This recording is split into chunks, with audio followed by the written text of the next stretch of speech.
Sabda TV. Maka kewajiban kita adalah berusaha bagaimana wafat di atas tauhid. Ini yang terpenting, Ibu. Karena orang yang dia tauhid di awal, tapi pas matinya syirik, aduh, percuma tauhid di awalnya itu, nggak diterima. Makanya kata para ulama, al-ibratu bil khawatim. Yang dilihat oleh Allah itu di akhir hayat. Gimana itu? Gimana caranya supaya kita wafat di atas tauhid itu yang selalu kita berusaha, Bu, untuk meraihnya. Gimana dong caranya supaya kita wafat di atas tauhid? Yang pertama tentu kita berusaha terus, Ibu, belajar tauhid, menuntut ilmu tentang tauhid. Menuntut ilmu tentang Allah Azza wa Jal. Ya. Yang kedua, tentu Ibu, kita berusaha untuk khawatir dan waspada dari syirik.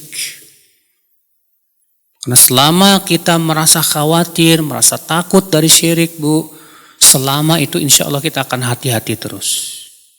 Tapi kalau kita merasa iman kita sudah hebat, tauhid kita sudah hebat, kita tidak merasa khawatir terhadap kesyirikan, kita merasa aman, biasanya ibu-ibu, rasa aman itu yang menyebabkan kita terjerumus kepada kesyirikan.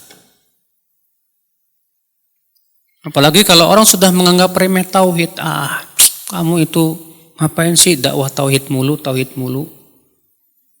Iya.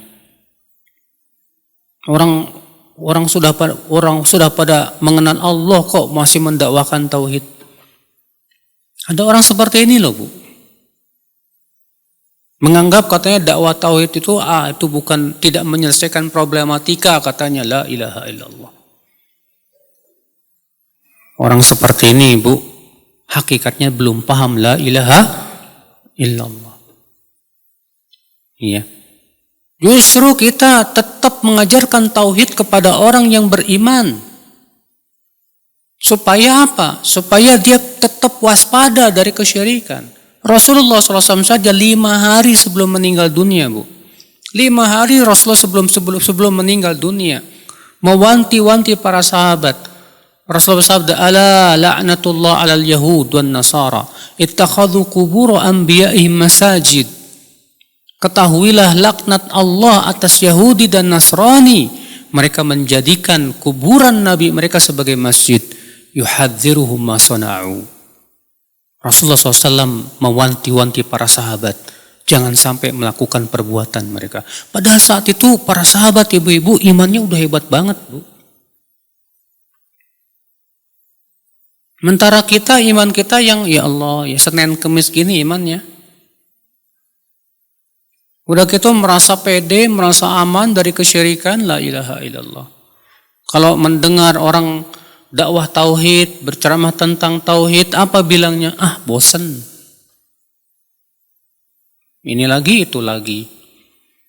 Padahal Ibu, ketika Ibu mendengar ada orang yang berbicara tentang tauhid, jangan Ibu pikirkan adalah saya sudah sering mendengar, bukan itu. Tapi yang Ibu pikirkan ketika mendengar ada orang berbicara tentang tauhid adalah bagaimana aplikasi saya. Ketika ada seorang ustadz bahas tentang masalah tentang tauhid, selalu kita pikirkan bagaimana nasib tauhid saya. Iya. Nah ini ibu-ibu sekalian ya.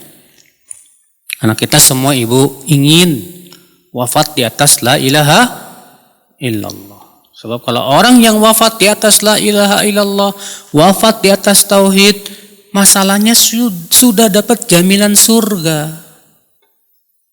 Dan saya yakin semua kita pengen masuk surga, ya enggak, Bu? Semua kita pengen masuk surga. Iya. Itu yang kita harapkan. Kita wafat di atas iman, Islam. Kita ini apalagi hidup di zaman penuh syubhat, Bu.